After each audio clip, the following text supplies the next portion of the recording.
Halo semuanya, saat ini pencatatan kegiatan praktik kerja lapangan atau PKL di SMK Negeri 3 Singaraja masih dilakukan secara manual. Setiap siswa menulis laporan harian di buku jurnal, lalu mengumpulkannya kepada guru pembimbing untuk diperiksa. Tapi, dari proses manual ini, muncul beberapa masalah. Misalnya, data jurnal yang mudah hilang atau rusak, guru yang kesulitan untuk memantau perkembangan siswa secara real time, dan waktu koreksi yang menjadi lebih lama karena semuanya masih berbentuk fisik. Berdasarkan permasalahan tersebut, kami dari kelompok 7 memutuskan untuk mengangkat masalah ini dan merancang sebuah aplikasi jurnal PKL. Aplikasi ini diharapkan bisa mempermudah siswa dalam mencatat kegiatan mereka secara digital dan membantu guru untuk memantau serta menilai dengan lebih efisien. Setelah ini, kami akan menampilkan cuplikan wawancara antara salah satu anggota kelompok kami dengan salah satu guru di SMK Negeri 3 Singaraja untuk membahas permasalahan ini lebih lanjut. Baik, selamat malam Bu Evi. Ya, selamat malam Danu. Baik, jadi Ibu Evi ini adalah salah satu guru di SMK Negeri 3 Singaraja, Ya, khususnya pada jurusan Teknik Komputer dan Jaringan. Kebetulan beliau adalah salah satu guru yang mengajar saya dulu. Em, dan kebetulan juga di sini Bu Evi adalah salah satu pembimbing dari eh, siswa PKL. Nah, jadi oleh oleh karena itu saya memilih Bu Evi sebagai narasumber pada contoh kasus yang kelompok kami angkat, yaitu tentang menganalisa bagaimana proses atau mekanisme PKL di SMK Negeri 3 Singaraja. Bu Evi, gimana kabarnya, Bu? baik Danu. Danu gimana? Baik? Aman. Ya, tetap semangat Baik. ya. Langsung saja ya, Bu. Kita akan membahas sedikit tentang bagaimana sih proses berlangsungnya PKL di SMK Negeri 3 Singaraja. Karena kebetulan juga dari hasil wawancara ini kami akan menggunakannya sebagai analisa selanjutnya pada implementasi basis data di aplikasi digital yang akan kami buat. Jadi langsung saja Ibu. Jadi Bu Evi, dapatkah eh, Ibu menjelaskan secara rinci bagaimana alur kerja proses pencatatan kegiatan harian PKL siswa? Jadi mulai dari pembagian buku tulis, kolom, atau format apa saja yang harus mereka isi, hingga mekanisme pengumpulan dan penilaian di akhir masa PKL. Baik, di awal untuk siswa kelas 12 itu dibagikan atau menerima buku tulis yang tebal yang Ya, telah disesuaikan formatnya. Biasanya halaman pertama itu memuat tentang data pribadi, terus nama tempat PKL. Terus halaman selanjutnya terbagi menjadi kolom tanggal, kegiatan, catatan tambahan, dan tanda tangan pembimbing lapangan. Setiap hari siswa diwajibkan untuk menuliskan aktivitas yang mereka lakukan di kolom kegiatan, memberikan detail di catatan tambahan jika perlu, dan meminta tanda tangan pembimbing juga. Jadi untuk keabsahannya itu ada tanda tangan pembimbingnya. Nah, jika mereka berhalangan, nanti di keterangan kolom keterangan itu diisi keterangannya sakit, izin atau alpa. Itu. Nah, oh, terus setelah masa PKL selesai, buku ini akan dikumpulkan dan kami bersama guru-guru pembimbing PKL eh, bersama memberikan menilai kelengkapan dan isi dari laporan ini atau buku ini. Nah, tentang kelengkapannya bagaimana, kualitas deskripsinya bagaimana, serta keabsahan tanda tangan. Yang biasanya itu yang kami periksa. Biasanya proses ini memakan waktu yang sangat-sangat lama karena harus didetail ya satu persatu dari sekian banyak siswa. Begitu dan Oh, menarik ya, Bu. Jadi lanjut aja. Jadi berdasarkan pengalaman Ibu, apa saja kendala terbesar ketika Ibu memeriksa buku catatan siswa satu persatu tersebut? Jadi terutama terkait efisiensi waktu dan objektivitas penilaian Ibu. Oke, nah kendala efektivitas waktu ya, keefisiensian itu kendala utama kami ya di waktu dan ya dengan jumlah siswa yang ratusan, kami butuh waktu berhari-hari bahkan bisa berminggu-minggu untuk menilai atau membaca semua entry. Format yang seragam sering membuat kami kesulitan menilai aktivitas kreativitas siswa atau konteks khusus kegiatan. Nah, karena penilaiannya hanya dilakukan di akhir. Jadi kami terkadang kehilangan konteks kapan benar-benar ada masalah selama kegiatan. Karena di akhir kami baru tahu, oh ternyata ada masalah di pertengahan. Seperti itu. Dan Jadi em, apakah pernah terjadi kasus buku catatan siswa hilang atau rusak gitu, Bu? Misalnya terkena hujan atau ya bagaimana sih cara menanganinya juga sebelumnya? oke, untuk kasus itu sering dan ya, bahkan beberapa siswa pernah terpaksa menulis ulang karena bukunya basah dan kena tinta, luntur tintanya. Ada juga yang kehilangan buku di tempat PKL, di lokasinya.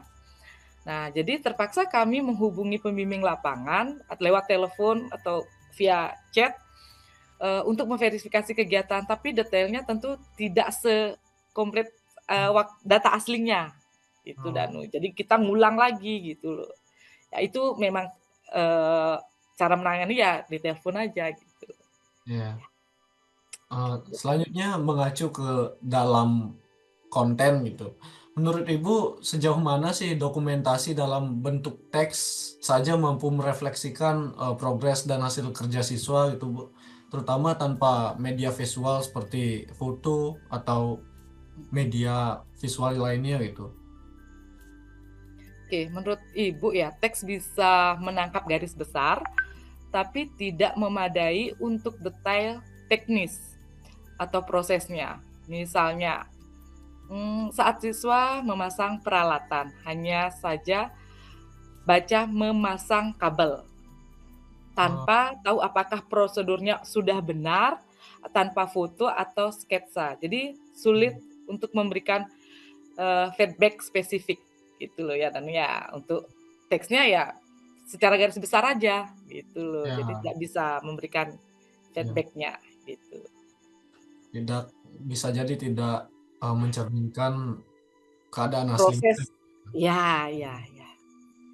Jadi, pernahkah Ibu menemui kecurigaan gitu bahwa entry siswa tidak sesuai aktivitas sebenarnya dan bagaimana verifikasinya dilakukan sih, Bu, biasanya? Ya beberapa kali eh, ada tanggal kosong yang kemudian diisi seragam di akhir PKL. Itu contoh-contoh, beberapa contoh ya. Karena kunjungan lapangan itu cuma sebulan sekali. Verifikasi harian tidak memungkinkan. Jika dicurigai, kami menurunkan nilai atau melakukan wawancara tambahan mungkin seperti itu dan Oh, jadi menurut Ibu nih, jika sistem ini diganti platform digital, fitur apa saja, misalnya form harian dengan upload foto, notifikasi mungkin, atau status kehadiran, yang menurut Ibu paling esensial untuk meningkatkan akurasi dan kemudahan pemantauan? hmm, form harian digital yang memuat kolom tanggal kegiatan, catatan tambahan plus tombol upload foto atau dokumen sangat penting. Notifikasi harian untuk mengingatkan siswa juga membantu agar mereka konsisten. Hmm. Status hadir atau izin otomatis langsung tercatat begitu saja saat siswa submit. Dan kami guru-guru bisa cek real time melalui dashboardnya gitu Danu. Oh, oke. Jadi lebih jauh lagi nih, bagaimana sih pandangan Ibu terkait keamanan dan mungkin backup data pada sistem manual dibandingkan dengan hak akses terkontrol dan cadangan otomatis di sistem digital, Bu? Kalau sistem manual rentan hilang ya Danu ya. Eee, Hilang, kadang rusak atau dimanipulasi, Hmm. tidak ada jejak revisi. Nah, dalam platform digital, setiap entry tercatat timestamp-nya. Jadi waktunya terlihat ya, ada autentifikasi siswa dan guru, serta backup otomatis di server. Jika terjadi masalah, data bisa dipulihkan atau diaudit riwayatnya. Gitu Dan.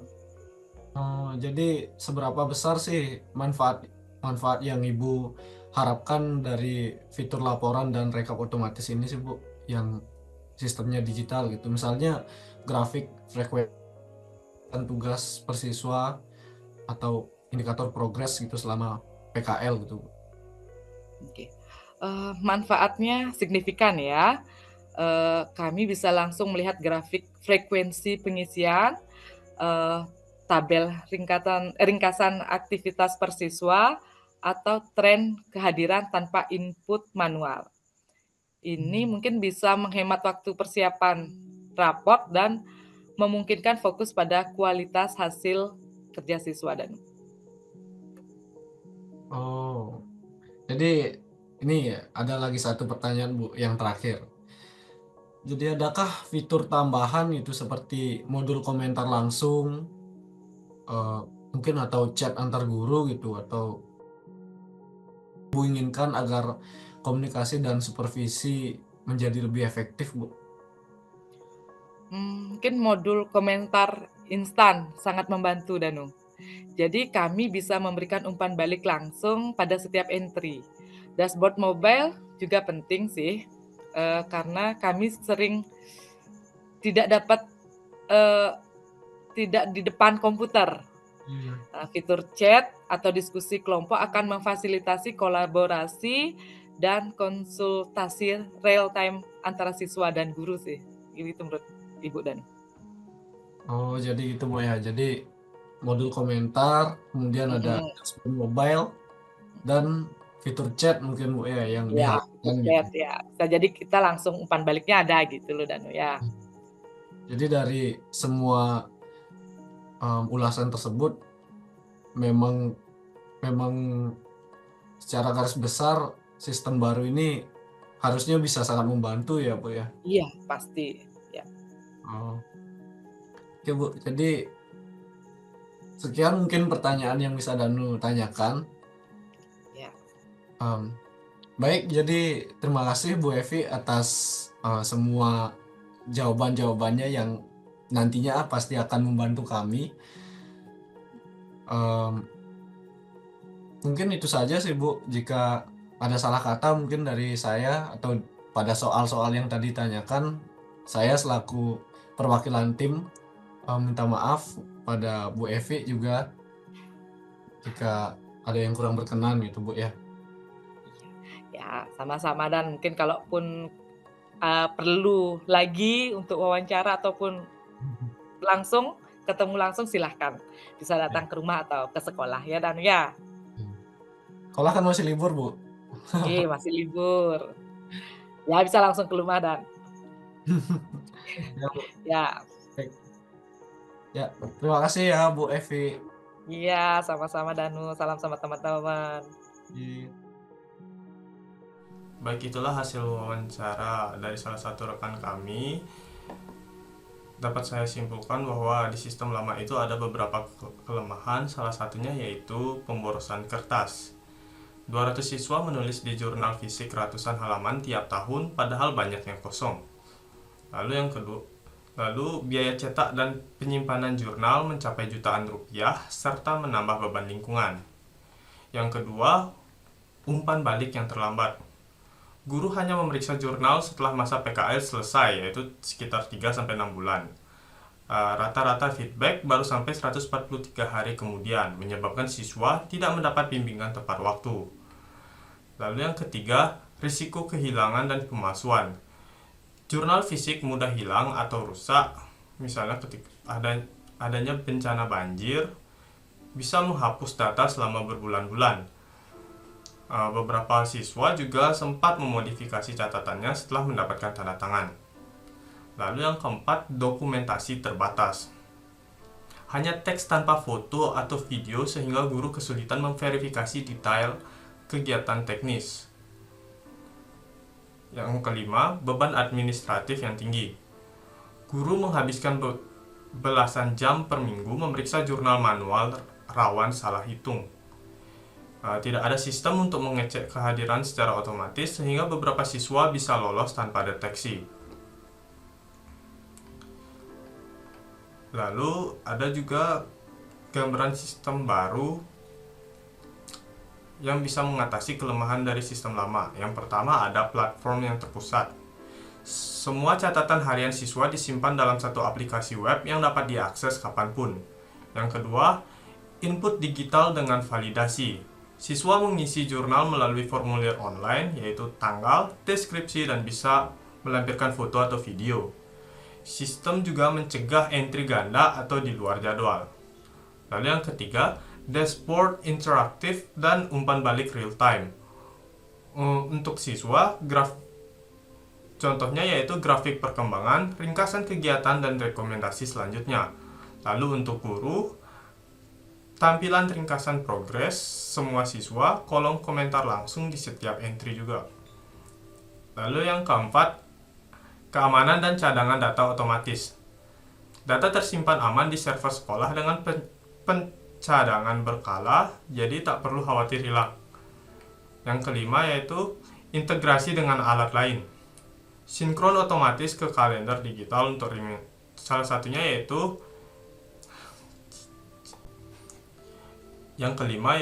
integrasi dengan alat lain. Salah satunya adalah sinkron otomatis ke kalender digital untuk reminder. Lalu login terpusat agar siswa dan guru cukup satu akun untuk semua fitur.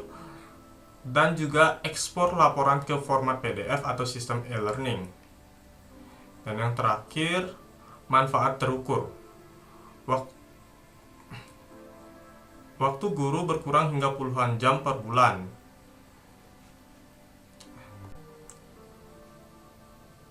Lalu yang keenam ada manfaat terukur. Salah satunya yaitu waktu guru berkurang hingga puluhan jam per bulan. Yang kedua, feedback cepat mengurangi kesalahan prosedur. Yang ketiga, dokumentasi kaya seperti teks dan video meningkatkan kejelasan penilaian. Yang keempat, ramah lingkungan. Contohnya seperti menghemat kertas dan lebih efisien. Itulah transformasi dari jurnal kertas ke platform digital PKL, lebih cepat, terstruktur, dan aman. Namun sebelum membangun aplikasi yang kokoh, kita perlu fondasi kuat berupa basis data terstruktur.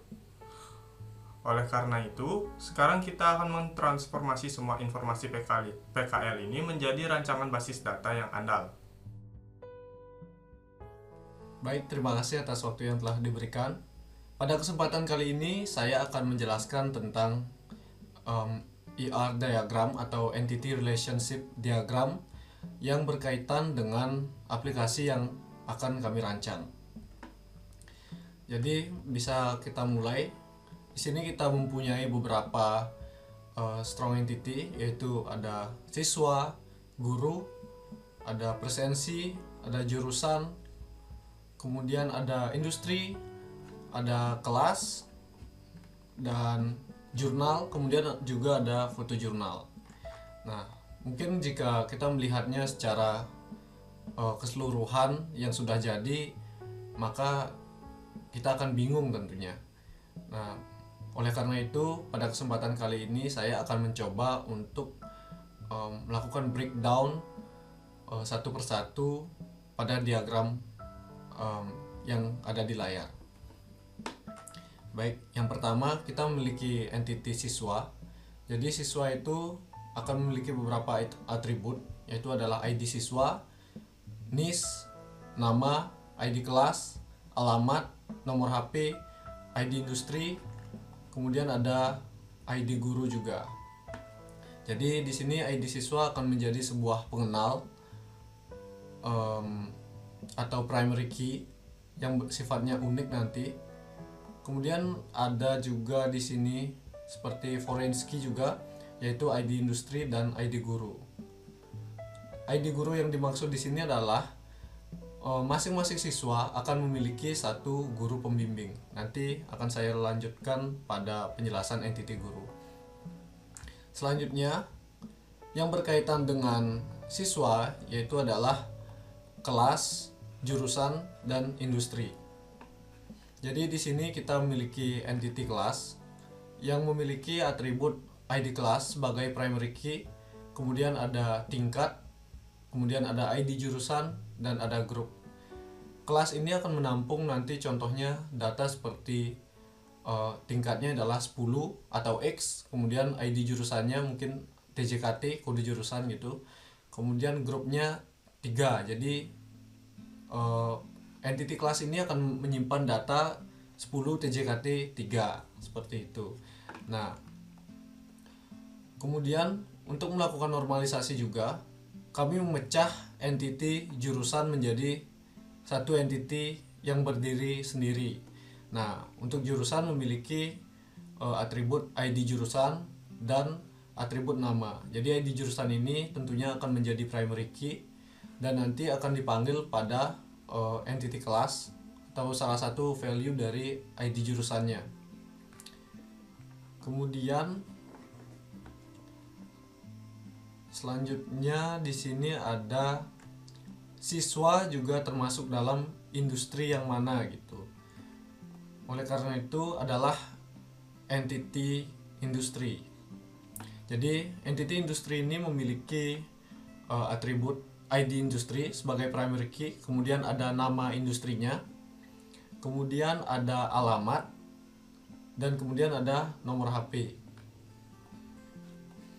Nah, di sini juga ada sebuah relationship mempunyai. Sebelum kita bahas mempunyai, kita bahas entity guru dulu deh. Jadi di sini kita juga mempunyai entity untuk menyimpan data guru, yaitu atribut pertama ada ID guru menjadi primary key, kemudian ada NIP, ada nama guru, alamat, dan nomor HP juga. Nah, di sini ada relationship mempunyai. Mempunyai di sini yang dimaksud adalah nantinya siswa itu akan memiliki satu guru pembimbing, dan guru pembimbing bisa memiliki lebih dari satu siswa gitu. Jadi di sini relationnya adalah one to many dari guru ke siswa. Jadi di mana guru tersebut bisa memiliki jadi guru itu bisa saja tidak memiliki siswa dan bisa saja memiliki lebih dari satu siswa. Jadi one to many. Jadi untuk entity yang sifatnya mengarah ke orang, ke role-nya itu sudah kita bahas. Selanjutnya, jadi tentang kardinalitas juga. Untuk industri ke siswa itu one to many. Jadi masing-masing siswa itu harus memiliki satu industri, sedangkan industri ini juga bisa dimiliki oleh 0 atau setidaknya lebih dari satu siswa juga bisa. Jadi one to many. Kemudian kita lanjut ke lebih jauh ke mekanisme jurnal sesuai dengan kebutuhan kasus yang akan kita bahas. Nah, jadi kan tadi cakupan kita hanyalah baru sekedar informasi pengguna atau informasi yang akan menggunakan sistem.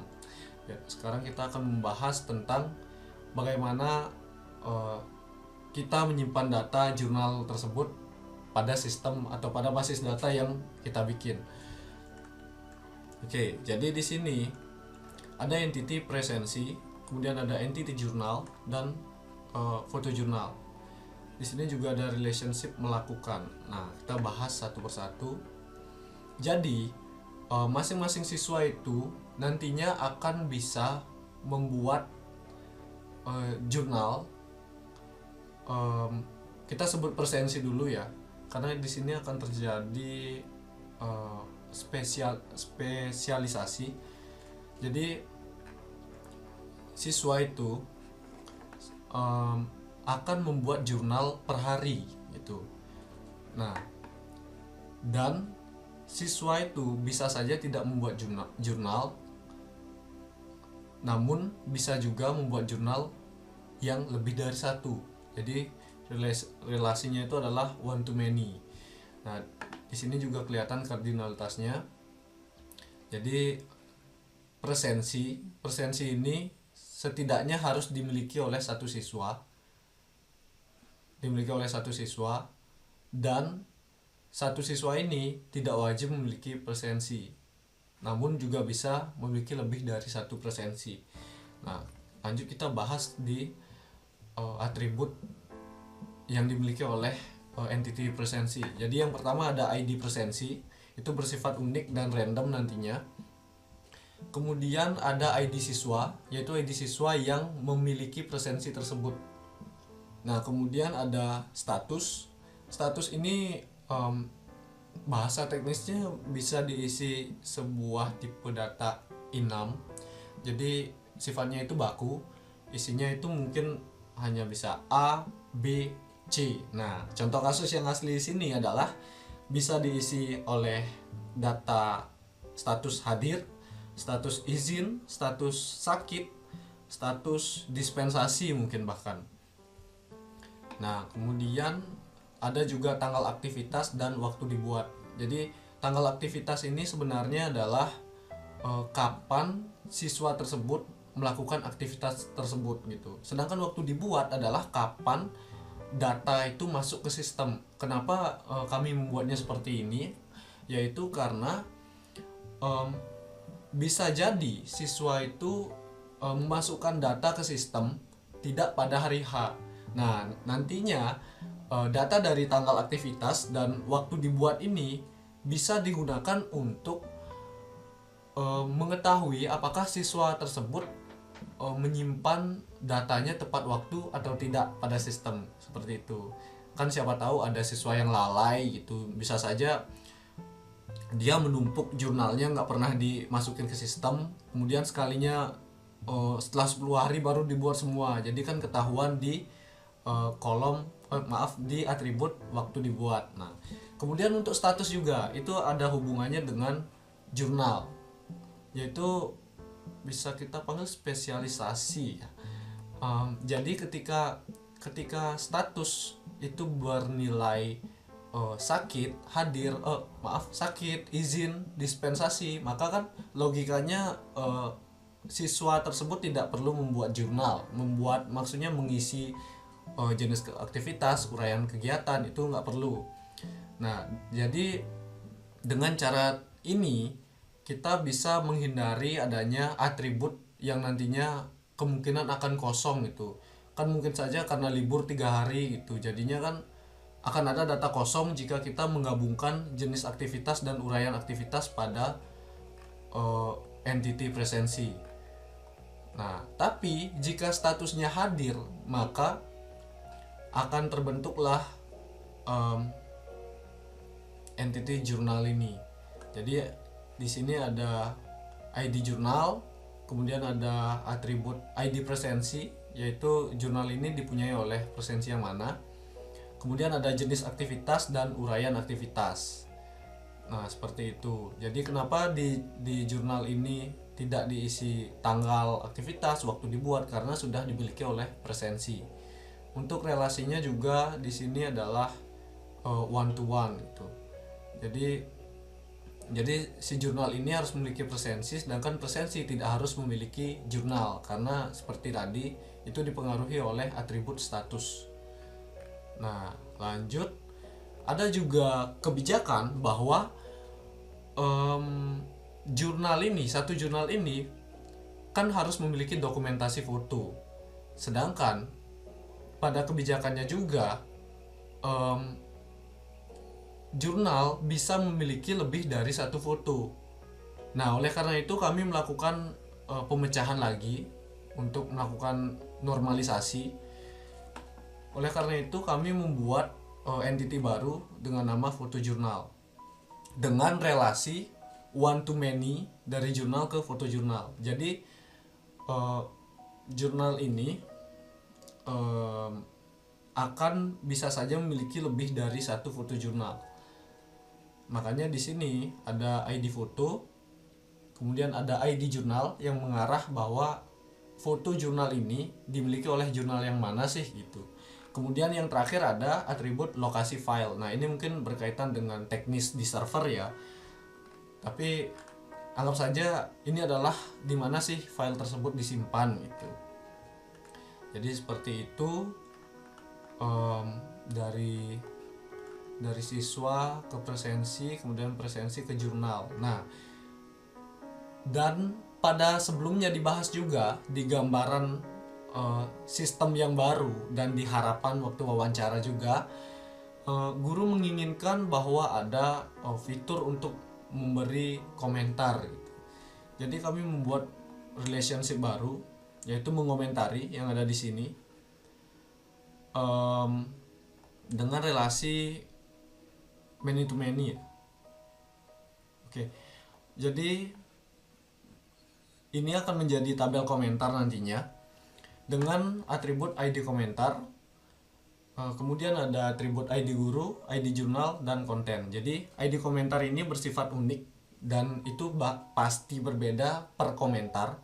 Kemudian ID guru adalah siapa yang melakukan komentar gitu. Nah, kebetulan untuk sistem ini kebijakannya hanya guru yang bisa berkomentar. Jadi belum sampai siswanya berbalas komentar dengan guru, itu belum.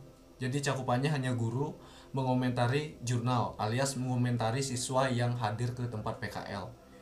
Oke.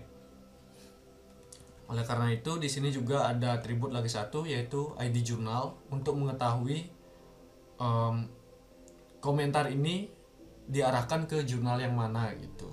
Nah, yang terakhir ada konten, atribut konten yang akan berisi apa sih pesan yang ingin disampaikan oleh sang guru ke jurnal siswa tersebut gitu. Nah, kebetulan nanti akan ada juga pengecekan di sistem. Jika misalnya sistem dibuat gitu yang guru ini hanya boleh mengomentari jurnal dari siswa asuhannya saja, tapi itu cakupannya di business logic yang ada di aplikasi, jadi bukan di basis datanya untuk sementara. Seperti itu.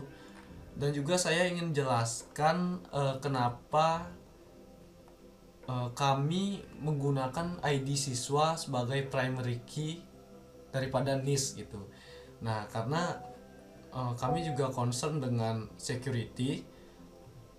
Jadi misalnya kita nantinya membuat aplikasi, kita membuat sebuah aplikasi yang sifatnya di web gitu. Mungkin kita memiliki sebuah pet web menjadi seperti student kemudian 21693 gitu. Ini ibaratnya jika kita menggunakan ini sebagai primary key gitu untuk mencari data nantinya di query aplikasi gitu. Nah, kami concern dengan ini. Jadi kami menganggap bahwa cara ini kurang aman gitu. Jadi kurang terprivasi. Oleh karena itu kami menggunakan ID khusus seperti ini, atribut ID siswa yang nantinya diisi mungkin dengan auto increment gitu dari software database-nya gitu. Jadi mungkin kan di increment seperti ini, atau mungkin nantinya bisa di custom menjadi menggunakan UUID. Saya kurang tahu formatnya gimana. Ya jelas bisa di custom. Itu alasan kami menggunakan ID siswa sebagai primary key itu.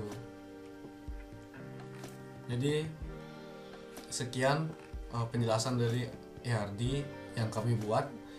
Tentunya penjelasan dari saya sendiri masih banyak kurang. Saya minta maaf. Sekian presentasi dari saya. Terima kasih.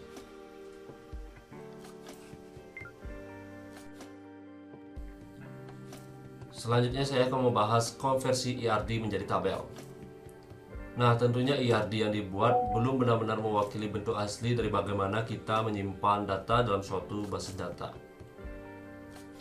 Diagram IR memiliki peran untuk menyajikan gambaran konseptual tentang struktur data serta interaksi antar entitas, tetapi untuk menerapkan ke dalam basis data yang sesungguhnya, kita perlu melakukan transformasi ke dalam format tabel relasional. Baik, yang pertama itu tabel jurusan yang terdiri dari ID jurusan dan juga nama.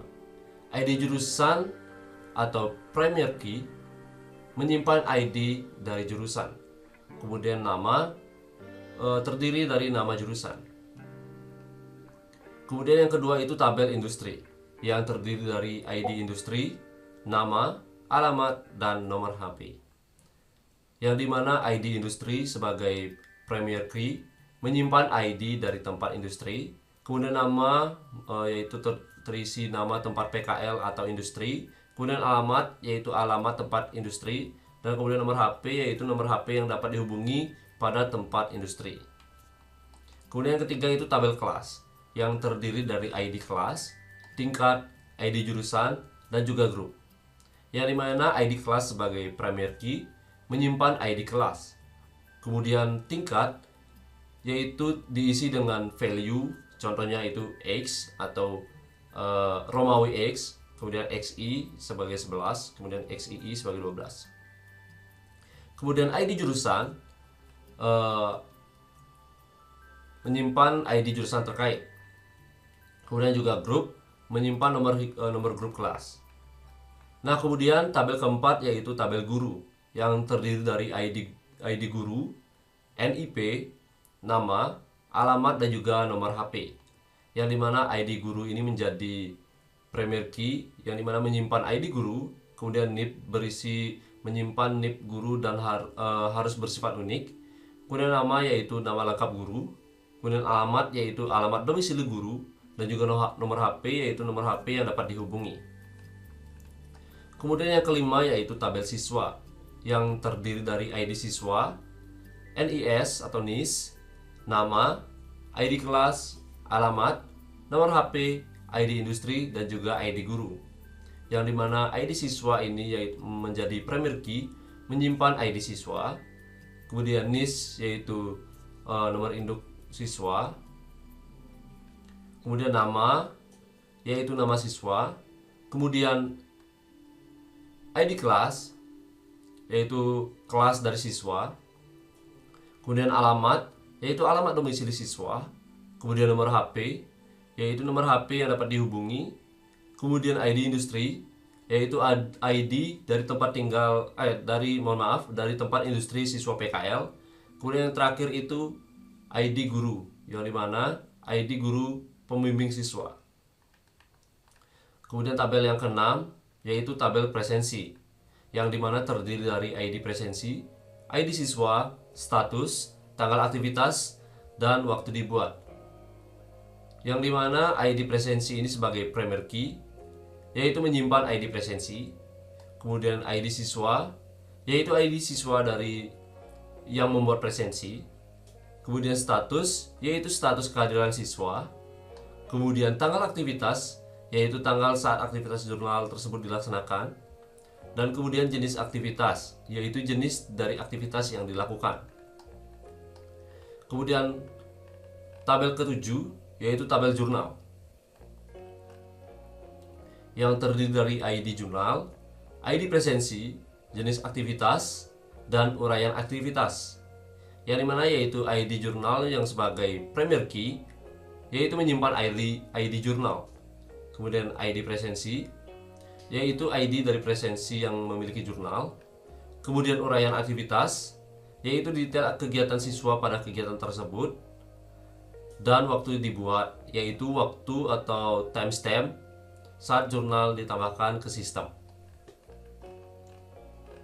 Kemudian tabel ke-8 yaitu tabel foto jurnal yang dimana terdiri dari ID foto, ID jurnal, dan lokasi file. Yang dimana ID foto merupakan primary key menyimpan ID foto jurnal. Kemudian ID jurnal yaitu ID dari jurnal yang memiliki foto terkait. Kemudian lokasi file, yaitu lokasi file foto disimpan pada server. Dan tabel terakhir yaitu tabel komentar, yang dimana terdiri dari ID komentar, ID guru, ID jurnal, dan juga konten. Yang dimana ID komentar sebagai primary key, yaitu menyimpan ID komentar. Kemudian ID guru, yaitu ID dari guru yang menambahkan komentar. Kemudian ID jurnal, yaitu ID dari jurnal yang ditambahkan komentarnya. Dan juga konten, yaitu isi atau pesan dari komentar yang ditambahkan. Baik, itu merupakan penjelasan terkait konversi ERD menjadi tabel. Setelah konversi ERD ke tabel relasional, kami lanjutkan ke proses normalisasi tabel untuk memastikan data lebih terstruktur, tidak redundan, dan akurat. Normalisasi dilakukan dalam 3 tahap, yaitu 1NF, 2NF, dan 3NF. Yang pertama yaitu First Normal Form. Pada tahap ini, setiap kolom harus berisi nilai atomik atau tunggal. Contohnya di tabel jurusan, kolom nama hanya berisi 1 jurusan, misalnya teknik jaringan komputer dan telekomunikasi, tanpa data bertingkat atau daftar. Lalu yang kedua yaitu Second Normal Form. 2NF mensyaratkan setiap atribut non-primary key bergantung sepenuhnya pada primary key. Contoh di tabel siswa, primary key-nya adalah ID siswa, dan semua atribut lain seperti nama, alamat, nomor HP bergantung langsung ke ID siswa, bukan ke atribut lain. Lalu yang ketiga, Third Normal Form, yaitu 3NF. 3NF memastikan tidak ada ketergantungan antar atribut non-primary key. Contohnya di tabel komentar, kolom konten berisi isi komentar yang hanya bergantung pada ID komentar sebagai primary key dan tidak bergantung ke ID guru atau ID jurnal. Dengan normalisasi ini, sistem basis data PKL menjadi lebih efisien, minim duplikasi, dan datanya bisa dikelola dengan lebih rapi. Melalui identifikasi masalah, wawancara, dan perancangan basis data, kami telah berhasil membuat sebuah konsep aplikasi jurnal PKL yang dirancang untuk memudahkan pencatatan kegiatan siswa dan memudahkan proses monitoring dari guru pembimbing. Perancangan basis data yang kami susun diharapkan mampu menjadi fondasi kuat bagi pengembangan aplikasi ini ke depannya, sehingga proses administrasi PKL dapat berjalan lebih terstruktur, aman, dan efisien. Kami dari kelompok 7 berharap hasil rancangan ini bisa menjadi solusi yang relevan terhadap kebutuhan di lapangan. Dan demikianlah hasil kerja kami. Terima kasih telah mengikuti presentasi ini hingga akhir.